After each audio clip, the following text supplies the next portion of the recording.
It's time for love. It's time for your love coach.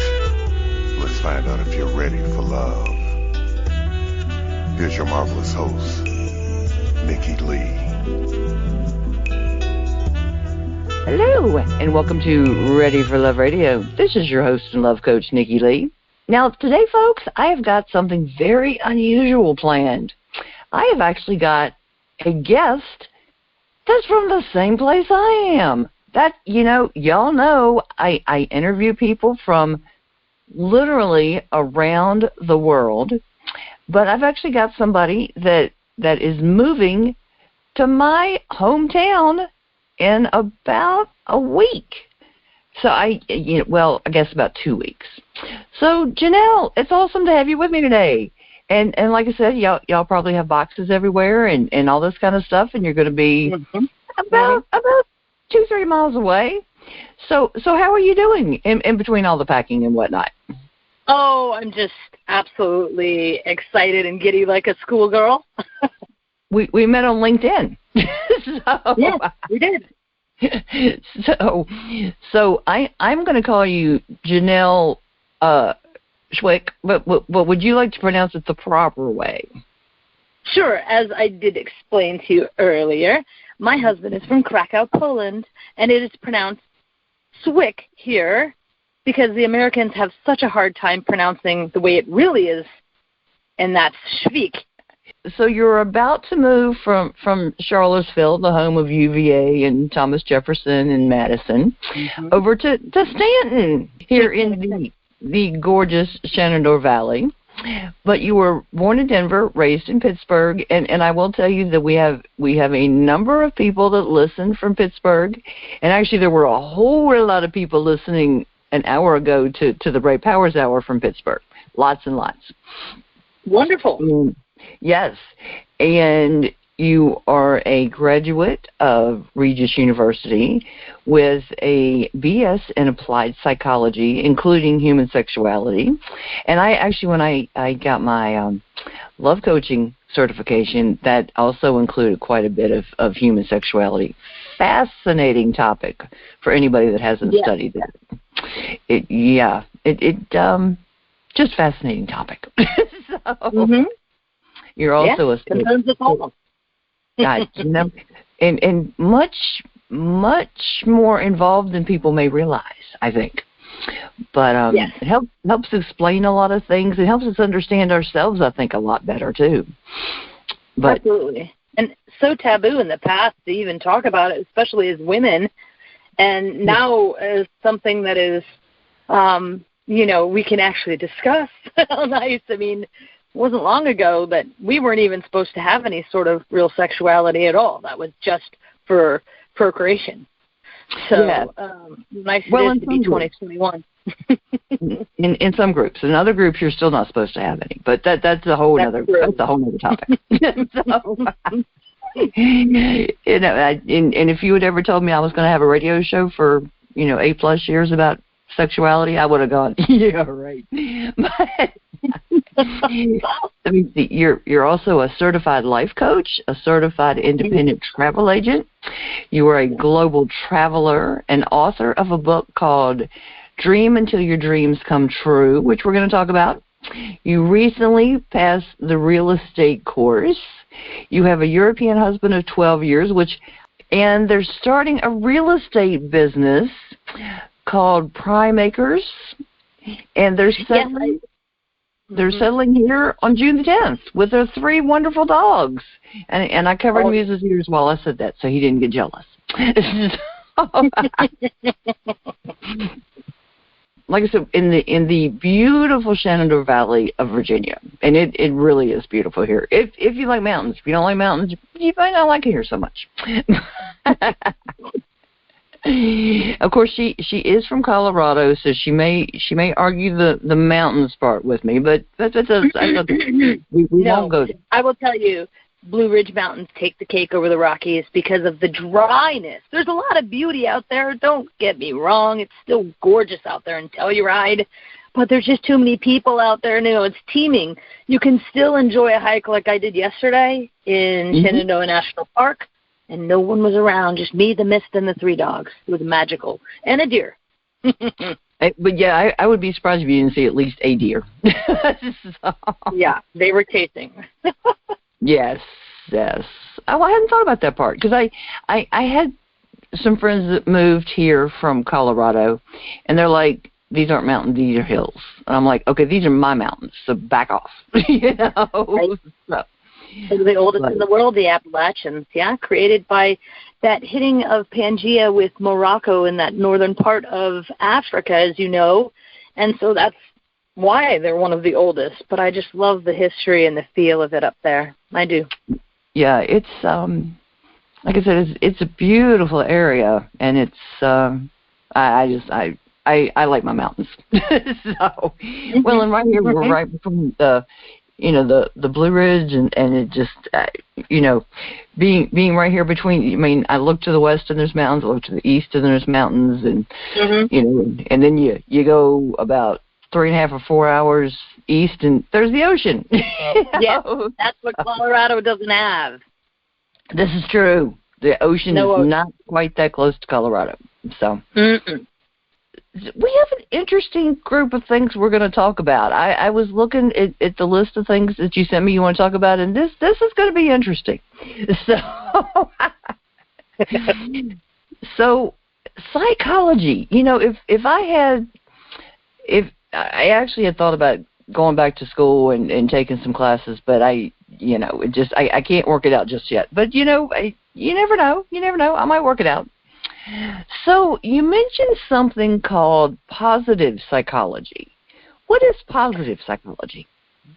Now, this is a new branch of psychology introduced by a handful of psychologists that got together in Mexico, actually, for a summit of some sort.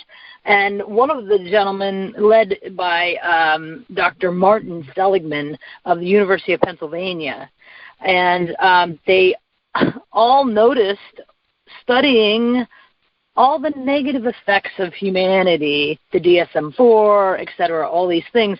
What about the positive sides? What about the people who were exceptional? What about people like, in my book, the Dalai Lama, or someone who has Einstein, or people who have Martin Luther King, or Mother Teresa, or these kind of people? What about them? What about studying them? And what about self-actualization and studying the actual positive side of the human mind? And so they came up with what they call positive psychology, and it was in the late it was around 1998, I believe, when they formed it. And it is, I'm connected with a gentleman named Sean Aker that went to Harvard and taught the first class that was offered there, and it was the most in demand of all of Harvard at the time the class is being taught. So doesn't that say something about humans being curious about positivity? And so I almost went the doctoral way, and then my husband said, "Oh, stop, let's just go travel the world." And so that's what we did instead. He said it was smart enough. But that is fascinating, because I hadn't thought about it, but yeah, most of the stuff in psychology that's studied is more negative, like, especially like criminal stuff, and all that sort of thing. Right, and the reason being is actually the brain, the human brain's natural tendency to look towards the negative in any situation. And here's why. In our evolution, it was more important for you to be aware of a saber-toothed tiger, let's say a negative aspect in your environment, than it was to revel in a beautiful sunset. Does that make sense? Well, I was thinking for protection. for survival. But well, now we don't have saber-toothed tigers anymore. So, well, not coming down the street anyway. Right. Exactly. Right. Interesting. But yeah, okay. Huh. So that's why it took that. so long to get to positive psychology. Really? That's fascinating. Yeah, like I said, it makes perfect sense. It just, I hadn't thought about that. There you are. You know, Think next different. needs to be sexual psychology. I think that's what we need to start. Yes. Interesting. All right. Well, see, I'm glad you included that. Number one, I like that. That's very fascinating. I'm going to have to look that up. Okay. Mm-hmm. Have fun with it. And actually, I'm very encouraged that it was such a popular class. Yes. Because, I mean, Absolutely. people are so fascinated with morbid stuff, but it is very, I mean, well, I watch true crime stuff all the time, but that's also for story ideas. For like mystery stuff, but that's very encouraging. That's going to get my mind. We should have covered that last, so I can think about that after we're done. Okay, but see, now you got my mind all off on a tangent when I need to be focusing on what we're talking about. Okay, that's all right. I'll do that. You mentioned about the morbidity and that our brains tend to go towards that, but you've chosen to study something as beautiful as human sexuality, and now there can be darkness there as well. But a lot of the time, that's a light spot in the human psyche. Right. So bravo. Well, and that was actually to get me back to a more positive spot. So that all kind of comes full circle. Yeah. Interesting. Well, and I realized once I started studying human sexuality and that kind of thing, it was actually getting me to a more positive place in my life. So interesting, fascinating. Okay, see, it all comes full circle. Mm-hmm. Now, the law of attraction. Back when The Secret came out, that kind of went. To say that went viral, I think, would be kind of an understatement. And I kind of ignored all of that because when things get that big, that quick, and that kind of over the top, I tend to ignore them because they get so cliche that I'm turned off by it, Kind of like when a new movie hits the theaters and everybody's going to see it like 15 times a week. I'm like, whatever, because it's just, I mean, I've been in PR for like 30 years. So when it's that big, I'm like, okay, it's probably not as good as the hype, so I'm not interested. I mean, I am immediately turned off by something that's that big. And I'm like, it's likely going to die out, and I kind of watch to see how quick it dies out. And if it lasts, like Titanic lasted for long enough, that then I went to see it. So if that makes any sense. Sure. And I understand. I actually do a lot of the same thing when it's a trend or a fad, but really it's less about, I didn't grab it right when it was released. I got it later on, and really it's less about the actual, quote, law of attraction that was reintroduced, if you will, to the world by The Secret, and more about physics. What you put your attention on, you get more of. Right, and right. People just don't understand that, and they'll think whatever they want, and they'll allow their monkey mind, if you will, as the Buddhists say. I'm not Buddhist, but I borrow a lot of their techniques because I think they're brilliant.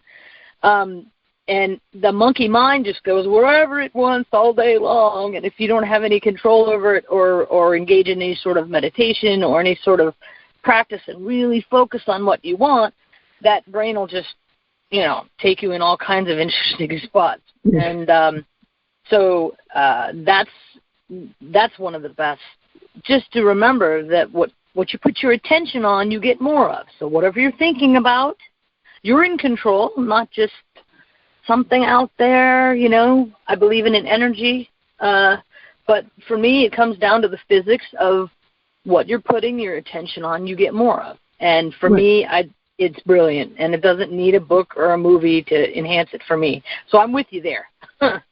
Right. Well, I think too, it got so big that and so woo-woo that a lot of people didn't pay attention that could actually really benefit from the principles of it and the idea of it. And I mention it on here from time to time. So I've gotten past all the hype and all the you know, everybody that made a fortune off of it, you know, by writing 18 million books about it, and being on Oprah every, you know, couple weeks and that kind of thing. So how people that were turned off by it, how would you explain it to them in simple terms, in addition to what you just said? And I like the monkey mind thing, to help them to understand, because I've really kind of, I heard a little bit about it, but I know that you have to understand this much better. And I've actually put this into application in my life, and it damn it works, you know. So, and how would you explain it to the listeners to help them to understand how to use this in their life? Because it really does work. Sure, absolutely. Well, I believe that as we evolved as a species, as I'm sticking with my psychology theme, that many times we were taught or instructed as we're growing up in many different cultures around the world that our destiny is out of our hands. It may be predetermined. There may be a fate. There may be someone else up in the sky controlling things, and that's fine if you believe that. That is fine. I'm all for everybody's belief systems. We have a First Amendment for a reason. But for me, I tend towards the scientific explanation on life, and the simplicity of what they call the law of attraction is whatever you're thinking about, it comes to you like a magnet in your life. So you're a big magnet. What are you choosing to think about today? Happiness, sadness, service, pleasuring your partner, whatever it is that may come up in your life, whatever you're thinking about right now, and whatever you're thinking about what I'm saying. And so we're attracting more things to come up about psychology and human development and what actually happens when you create your own life story. How's that? True. Well, and the thing is, if you're always focused on negative things and being upset and being stressed and being, you know, and the negative, you're not going to be a happy person. No. I mean, how could you be? You know, but on the other hand, if you're trying to find the good stuff and this kind of thing, it's going to be a lot harder to be upset and depressed. You know, correct. I'm not saying you're gonna automatically make life super wonderful and happy, but it's going to be easier. That's like when I've been in the hospital and things have been really rough, and man, have I been there. You know, if you at least try to be positive, it makes a world of difference. You know, I mean, I've been. Oh man, I was in a PT facility over in Charlottesville, and I had the first 2 days ruined to myself. Oh man, I was loving it, right? And then I got a roommate. Man, and the nurses came in, and I was like, "You don't have another room for her?" And they're like, "Nope." I said, "Okay, okay, all right, can we at least keep the drape pulled, And she, the whole day she complained. Whole day. Never stopped complaining. Never once. She complained in her sleep. Come on. But at least she kept the TV turned on all 24 hours a day. Kept TV on. It's like, can we turn TV up? But it makes. I don't know. I've found that complaining about something doesn't help me feel any better. Sometimes saying it once and getting it out helps. To just get it out of my head. But going on and on and on and on about it, that doesn't help me. I've been like, I know people that they'll like call like 7 or 8 different people and complain about the same thing, and I'm like, what good does that do? Mm-hmm. I need to sometimes get it out once, and then it's out. Like I said, I've got it out of my head. I've put it out there, and I'm good. I'm good now. Okay, moving on. But, yeah, I highly recommend journaling if it's going to be something to get out of you that's negative. It's incredibly therapeutic, and I'm not talking about typing it on the computer. I'm talking about pen to paper, old-fashioned journal writing. It's fantastic. I've said that. It makes a difference to write it by hand. Typing doesn't do as good. No. Now I tell you, if it's really, really bad and I need to get it out, I'll handwrite it on paper, and I'll burn it. Oh, there you go. That's a nice ceremony. No, that's good. Yeah, like writing it on a rock and then throwing it in a lake, something like that. It's good. Yeah. See? It gets rid of it. Now, if you're going to burn it, make sure you have a safe place to burn it. I'm just saying. Yeah, you don't want to burn the house down or anyone else's house. No. I thought you might like that. Yep. But I just thought you might like that little, the final part of the. Okay. Now you mentioned a book, and I thought it was a book, so I looked it up on Amazon, and sure enough, it is. You mentioned a book called "The World We Have," and I love it.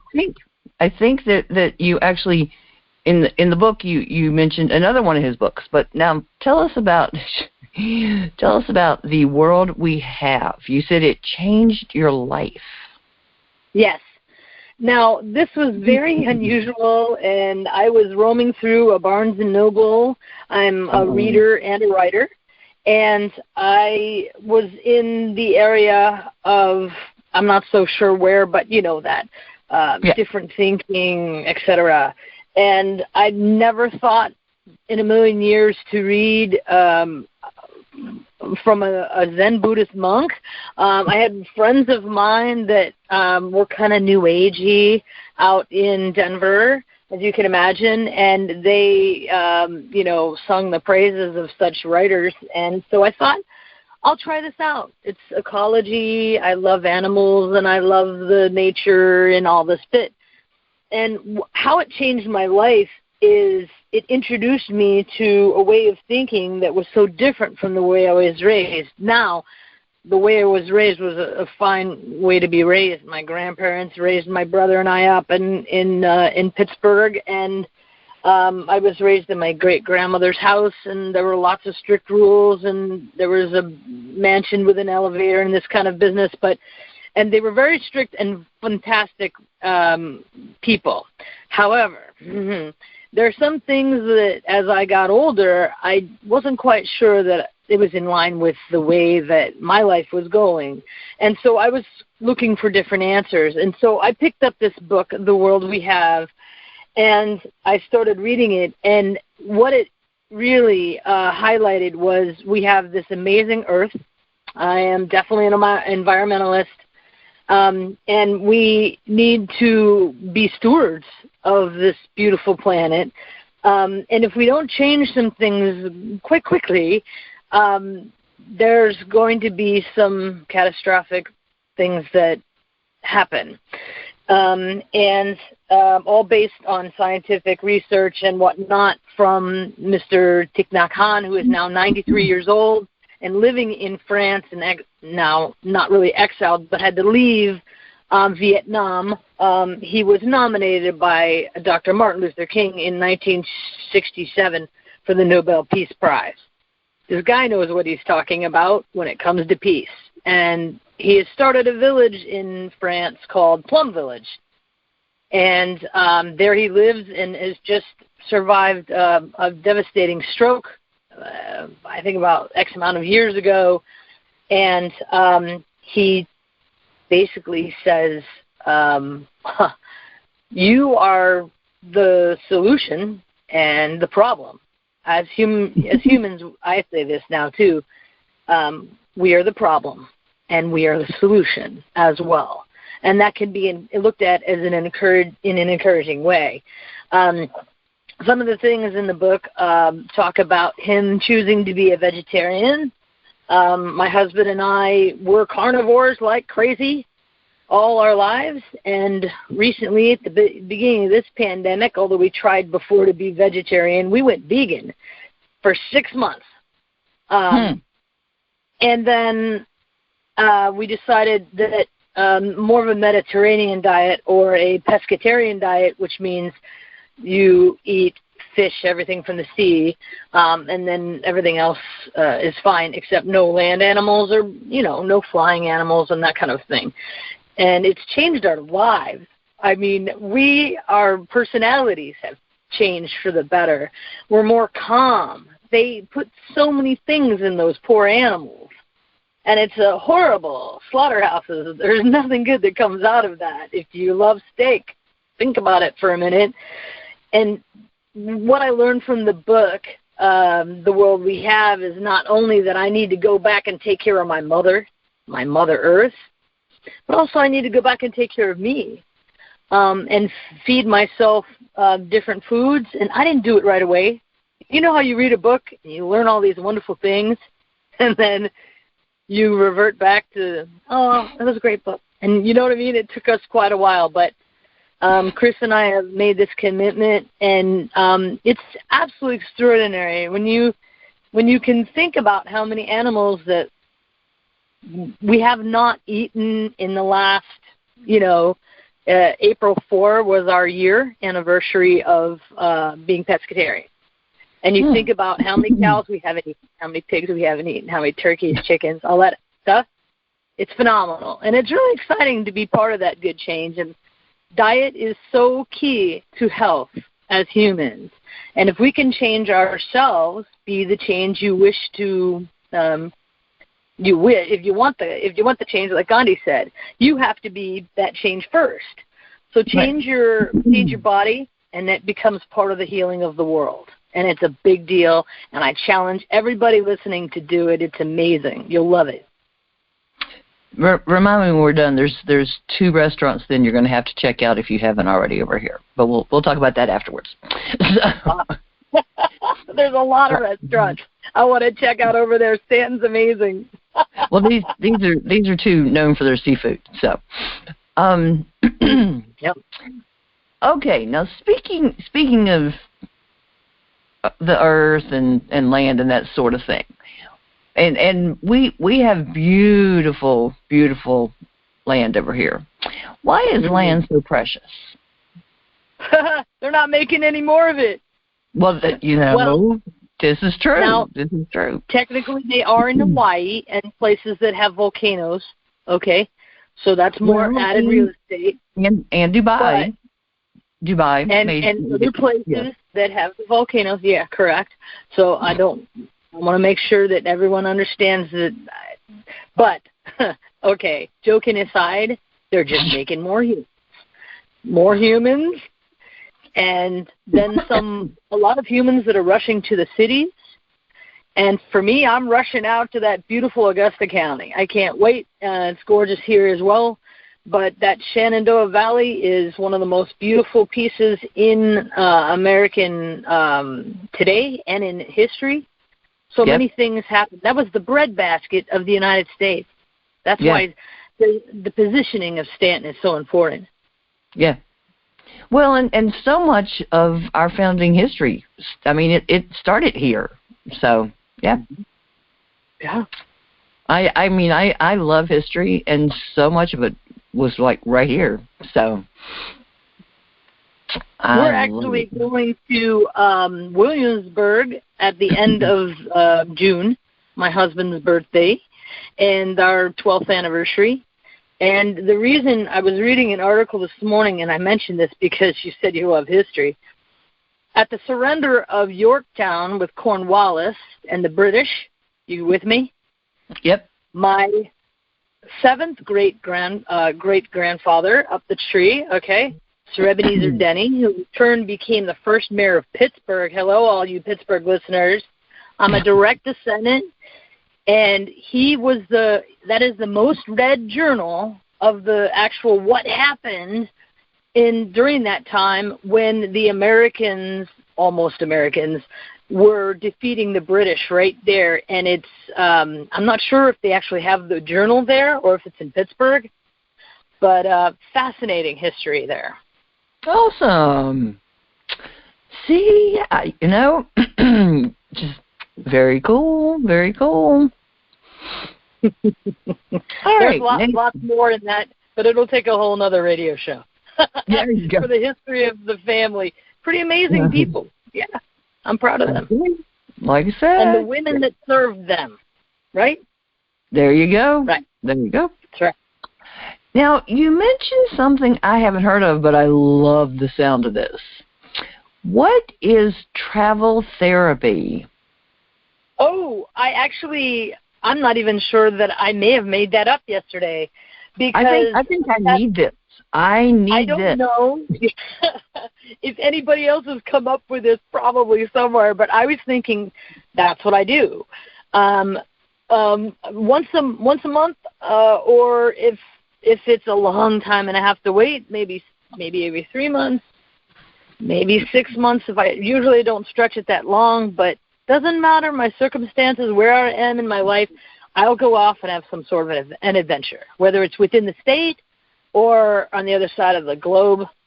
I've been to all the states except for 3. I haven't been to Alaska, Wisconsin, or Minnesota yet. I have to say that because I know everyone's going to wonder which ones I haven't gone to yet. Right.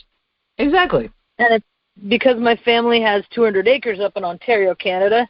That's a nod to my Uncle Herbie up there. He's a wonderful man and a pilot. He's got one of those planes that flies on the water, lands and takes off in the water. It's called amphibious. Yes. But I got the bug a long time ago when I was little because he was a pilot. He was always around. He was like a second papa. And I just loved to travel. And the thing that it breaks you from is any sort of ignorance that may have been taught by you in your tiny little town because you never left. No disrespect. I love the tiny little towns. That's why I'm going to go live in one. Exactly. But there's a lot of worldliness about Stanton, and I love that about it. But to get back to the travel therapy, I swear it saved me. And ladies, that time when you need to have a little time off from your guy, you know what I'm talking about.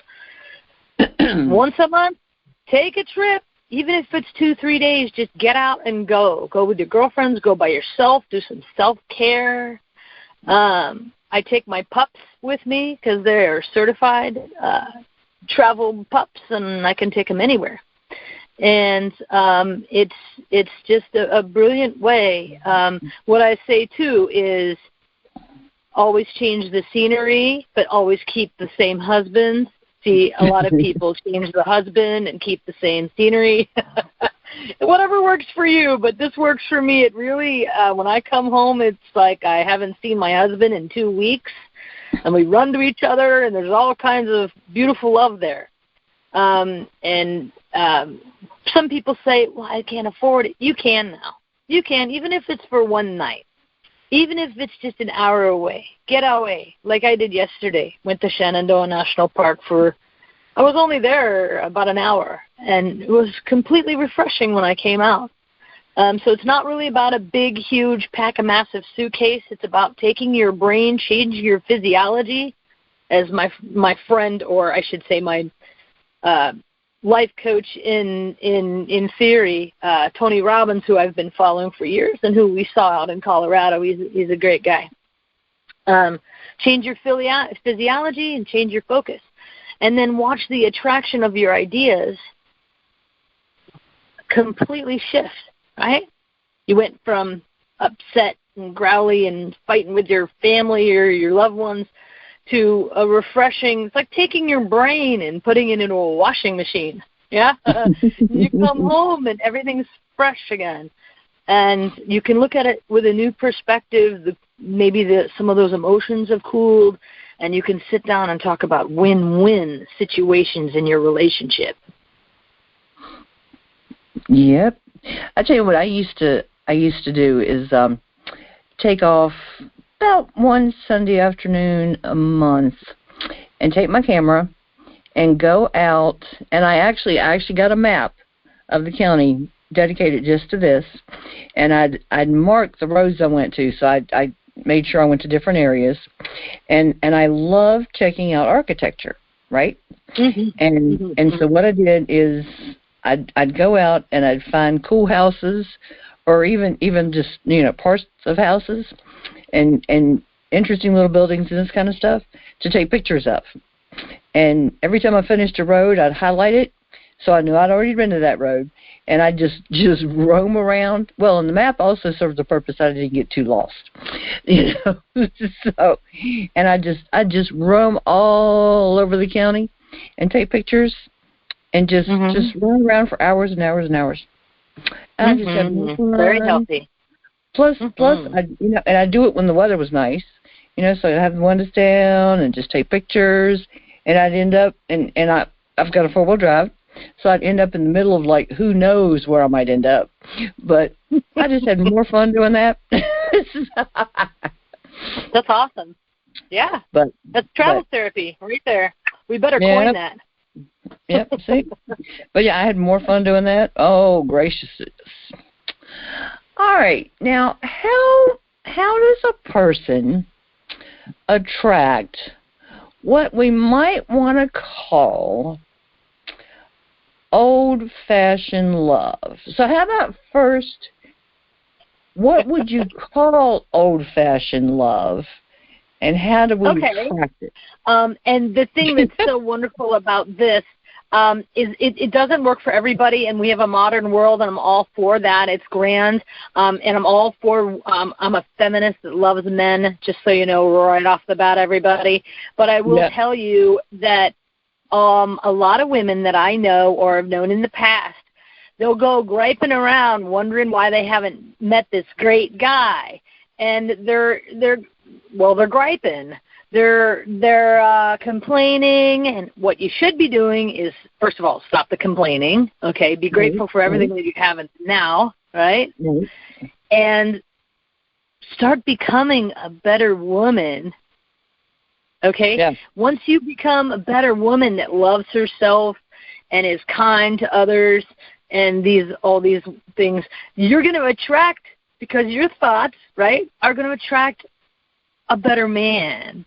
And when I mention old-fashioned, I'm talking about how I got my husband. Here's how I did it. I read another book by that gentleman, Thich Nhat Hanh, called Teachings on Love. I read a book about love. If you want to attract love, read a book about love. Think about love.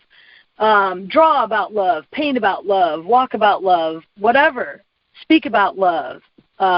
Write poems about love, right? Get out some Shakespeare. But I can't wait to go to Stanton for Shakespeare, I just have to say. But my point being is that I wanted that old-fashioned love that my grandparents had. And I had talked to my grandfather about what they had done and not done, okay, before they got married. And they had decided that my grandmother had made the choice, she told me, that she was not going to be sexually active before she got married. Now, I'm not a nun, okay? I had tons of fun out there in Colorado in my 20s, and good thing that it was safe. And I encourage that, for sure. But when I got to be 36, I started reading a book about love, Teachings on Love by Thich Nhat Hanh. This is what I did. And in walked, within 48 hours, that this book also talked about going back and loving the 5-year-old within me, if that's not intense for you, everyone listening, when you were 5 years old, if you can imagine yourself going back to that child and hugging her or him and start healing right there. That's what I was reading about when Chris came through the door. And guess what I told him? I am practicing the 5 mindfulness trainings of the Buddhists. Like, I'm not religious, I'm telling you, but I loved what they had to say about sexuality and about love. And so I recommend to my young girlfriends now, I say, do you love them? Okay, go ahead, you're fine. But I made the choice to go even further and refrain. And I told them the first date we went on, I'm not having sex until I get married, and I'm not looking to get married. Now, what can you tell me about you, Mr. Christopher? Okay, he was like, who is this girl? And by the way, we got married in 2 weeks and 2 days. If that doesn't make a good man come right to you. I was ready to say, that explains why I proposed so quick. Okay, now I understand. Well, he's also not just for that. I mean, he was like, that's my girl. Because I hold myself, the standards up so high, and he's the best sex I've ever had, period. By far. I was just picking. Just picking. Oh, that's crazy, isn't it? What a great story. That's Dream Into Your Dreams Come True, and you'll find that in the book, yeah. So to answer your question, old-fashioned love, if you want it, it's different for everyone. But ladies, step up to the plate, become a great woman, and you'll attract a great man. And maybe hold off a little bit. Be old-fashioned and see if old-fashioned doesn't walk through your door. Well, and she was trying to sell a fish tank. I mean, who would have thought? That's it. And the funny thing is he was looking for a light, not really a fish tank at all. And I didn't even write the ad. It was my neighbor. That isn't something else. But we were supposed to meet because of our thoughts. Yeah, soulmate stuff. Heavy. Yep. He's amazing. Yep. Yes. Don't get your soulmate. Don't settle. Now, I think anybody that has never had a pet is missing out. Yes. Not to completely change the subject from soulmates, but I'm just saying. Hello to your kitty. Hello to your kitty cat. Yeah. Oh yes, he's actually behaving. he likes our voices. Oh yes. Yeah, he's funny. Whenever I've got the phone on speakerphone, he's like, somebody's getting your attention. It's not me. Okay, so right. and I think I completely agree with your statement that I think animals are the one of the best examples of unconditional love. Yes. I completely do. They're masters. Yes. Why do you say that? You say dogs are. I think I think some cats can be. I think most cats can be, actually. Some definitely are not. But I think some definitely are. Why do you say that dogs are masters of unconditional love? Well, right off the bat, they were bred to serve us, so it's easy to say how nice, right? Here we have this wonderful animal. And they all come down from the wolf. That they're showing up for the food, let's be honest. But really, in the end, I think they get hooked on us like we get hooked on them. And all animals melt my heart. It doesn't matter if it's a little sheep, or maybe, we should just look at the beautiful sheep instead of, eat it on Easter. Like veal is not a good idea. You got to throw that in there. Really think about it. Animals, they have a soul. For me, they do. There's a book out there that says that animals don't have souls. That's absolutely ridiculous. If you look into their eyes, they do. And they are to be protected and adored. And the reason I picked dog is, I was lucky enough to have a dog when I was a little girl named Ollie. He was from Germany. My parents were married there in Germany. And you know, he never said the wrong thing. The most dangerous muscle on the whole planet is the tongue, don't you think? Can be, yes. Again, it can be the most soothing, it can be the biggest problem, or it can be the biggest solution in what is said. But the animal, the dog, for me, never, ever says the wrong thing, ever. And I have 3, and they are tiny and small and larger. And I take them everywhere with me, and they understand. I remember when I was a little girl, I lost my parents very young in a tragic accident, and once we were moved to Pittsburgh, I would go in when I was sad as a young child and cry on my Ollie dog's ears, yeah. And he always was patient and kind. What a wonderful counsel who needed a therapist, you know, when you had Ollie. And so you can take them just about anywhere you go, and they're mobile, and it's just we're part of the pack, you know, in their mentality. And they're treasures. Unconditional love. Oh yeah. Every time you come home, no matter what, if you're sad, happy, distraught, whatever, who comes running to the door, jumping up like you're the best thing in the whole world? Sometimes as humans, we need that kind of adoration, yeah, because sometimes maybe it's harder to get that kind of attention and understanding from our world that can be cruel. True. But the dog is God backwards, and I think even better. Now it's been said, but that's why. You know, it's been really interesting. My cat, talk about Muse on here quite a bit. He I named him Muse because I got him right after I started working from home, and I was writing full time. And I figured just in case my mental muse wasn't working, it would be nice to have a physical muse, you know, hoping that might kind of, you know, spur my creativity.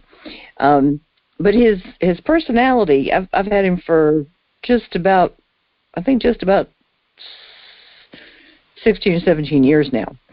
And his personality has changed a lot over the years. But when I had my dissection almost 6 years ago, I was just like overnight gone from home for 2 months. And he was here. Just the two of my cats were here by themselves, and he does not like strangers at all. And so nobody saw him for 2 months. He was hiding the whole time. And I came home, and when you could hear my dad and brother backing out of the driveway, you could hear the gravels crunching. As soon as you could hear the gravels, and he knew it was just me, he came just flying out of the back of the house and came up, ran through the living room and like pounced on me, right? And he would not move, move off of me. And over those 6 years, his personality has radically changed. I mean, radically changed.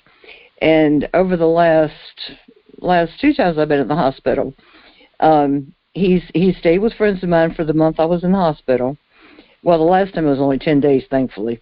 And then we've stayed with them for a month while I was trying to, you know, build my strength back up. And he basically has stayed in a room with me, and with most of the time within reach of me, kind of protective, you know, just to you know, if I, you know, go to move and like groan because it hurts or whatever, I mean, he's immediately like right there, you know, making sure I'm okay. And he now, he sleeps like right at my feet all the time. Oh, you know. So I mean, his personality from, you know, leave me alone, don't touch me, I don't need to be around you, to, you know, being within reach of me pretty much all the time. I mean, it's just radical how in tune with how I'm doing, how I'm feeling, all that kind of thing. It's amazing how how it's changed. I mean, he is completely in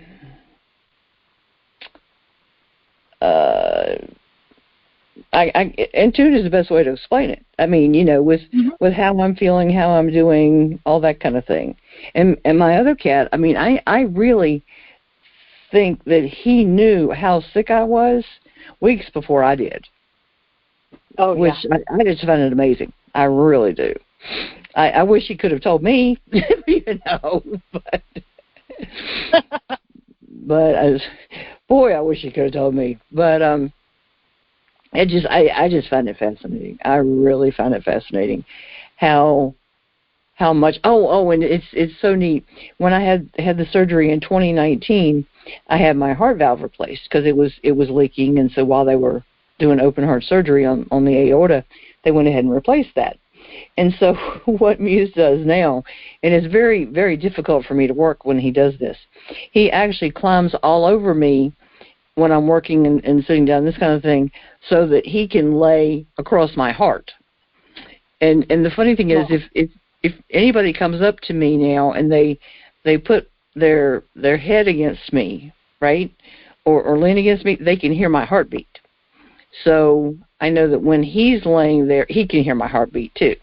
Mm-hmm. So yeah, a friend of mine, she jokes that he thinks I can purr now. So, aww. but yeah, it's just so I can't imagine not having pets.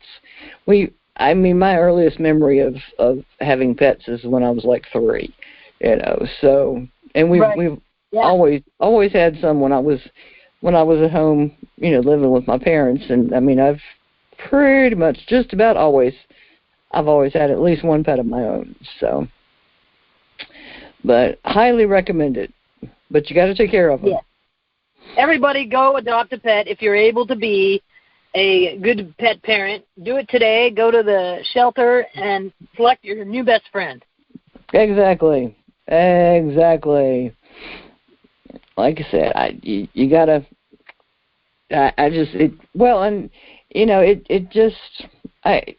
It's good for your health, mental and otherwise. Yes. And it's good for them too. Absolutely. Well, we're all almost out of time. One last question. Tell us how we can use gratitude. Because I mean things have been rough the last year. No doubt about that. But I think we can still use gratitude. And actually I think in the last year people have found positive things where they didn't expect to. Whether it was extra time with family and friends, well, family, because, they got stuck at home. But how can we use gratitude? And we may have to look for things to be grateful for, but how can we find things to be grateful for, and how can we use gratitude? Well, that's really easy for me, and honestly, because I've been able to do a lot of global travel, I've seen people that have really, in our eyes, nothing, and they're standing there dancing and happy, playing in a puddle, something like that. And the United States, we are so spoiled, almost all of us, and the ones that don't, most all of us have a roof over our head or food in our stomach. Most of us are spoiled with a cell phone, a charger, some sort of internet, AC, heat. I mean, look at all the comforts. Lots of us are blessed enough to have a car, vehicle, be able to pay for that insurance, put the tires on it, all the maintenance that comes in, put the gas in the tank. And for any American, even ones that are challenged right now and, living and that are homeless, or we have shelters, and we have, here's one thing the churches do very well is that the Catholics especially, they'll feed the people. and we have a community that you can usually go to help you if you don't have anything. And if you don't, you probably still can be grateful for your eyesight or your hands or being able to walk if you can walk, or your heart beating, as my host today has gone through 4 and is an incredible survivor, to be able to have that medical care. I mean, I've been places that don't have any, there's no calling 911, okay? Exactly. You're just going to, I've seen people fall in the street and they just die, okay? Yes. And I have, and with my own eyes. So if the thing is if you think there's nothing to be grateful for, just stop and think that you have a mind to think what you think that you don't have, if that makes sense. In other words, you have a beautiful brain to have these crazy thoughts to tell you, I don't have anything. I'm going to feel sorry for myself. And by the way, when you do that, stop and go be a service to someone else. There you go. It's amazing how much gratitude you'll feel when you come home.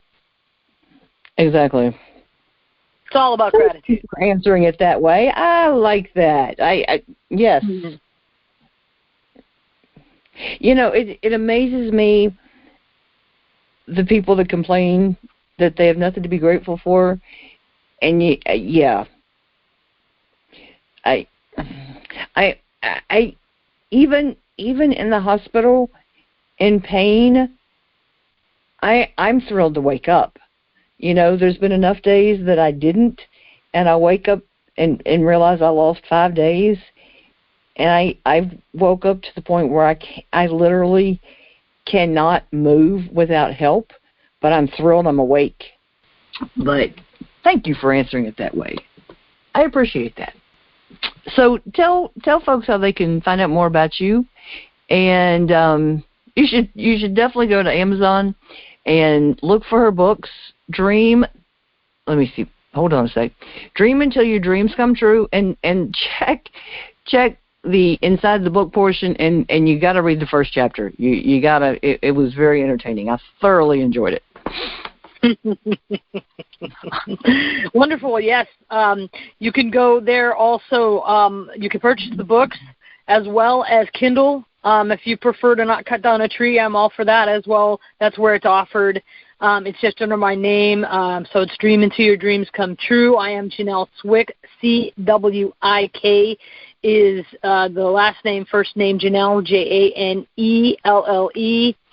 And you can reach me at janelleswick@yahoo.com. And I don't know if I want to give my phone number out, but if you want phone number, email me, and let's start a conversation there. And I'm delighted to be on the show. Also, my book's in many other places. You can find it on BarnesandNoble.com. It's not in the Kindle version, but it has the pandemic pricing on there. It's like $8. And I am going to be lowering some pricing on Amazon as well, too. I don't know why it's mismarked, but that's okay. We'll get to the bottom of every single problem there is, right? And I can't wait to go to Stanton and meet this wonderful host. I'm so glad we met on LinkedIn, and I'll be looking after some of your, if we want to go walking sometime or catch a coffee, I'd love to do that because I'm local. I'm not all the way around the world, at least for now. Well, not at this moment. Who knows? All right. Well, thank you for being with me. And the replay will be on the website. It'll be linked to readyforloveradio.com/dreamscometrue. And listeners, I'll be with you next time on Ready for Love Radio.